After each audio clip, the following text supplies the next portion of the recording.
பத்ர். மக்காவிலிருந்து நிராகரிப்போரின் தொல்லைகளை தாங்க முடியாமல் மதினாவிற்கு சென்ற முஸ்லிம்களை அங்கு மதினாவிலும் நிம்மதியாக வாழ்வதற்கு மக்காவாசிகள் விடவில்லை.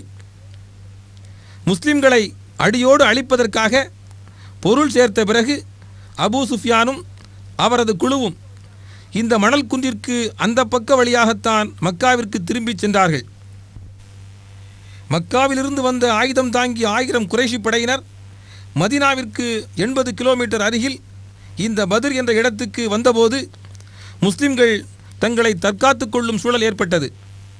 ஆயுதங்கள் குறைவாக உள்ள 313 சஹாபாக்களை மட்டும் கொண்ட முஸ்லிம் படை ஒரே இறைவனிடமும் அவனது தூதரிடமும் அசையா நம்பிக்கை வைத்து நிலை குலையாமல் நின்று அவர்களை எதிர்த்து போர் செய்த பத்ர் களம் இதுதான்.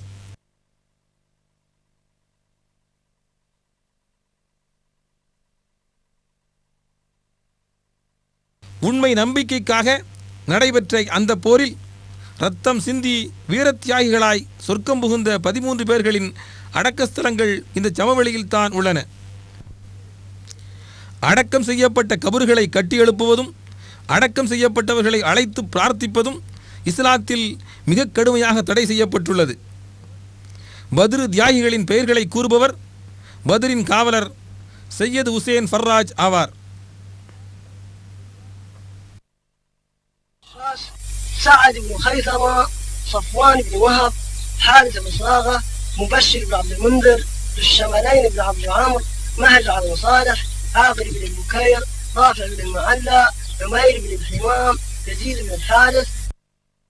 உத்பா, ஷைபா, அபூஜஹில் ஆகிய தலைவர்கள் உள்ளிட்ட காஃபிர்களான குறைஷி படையினர் முகாமிட்ட இடம்தான் இது.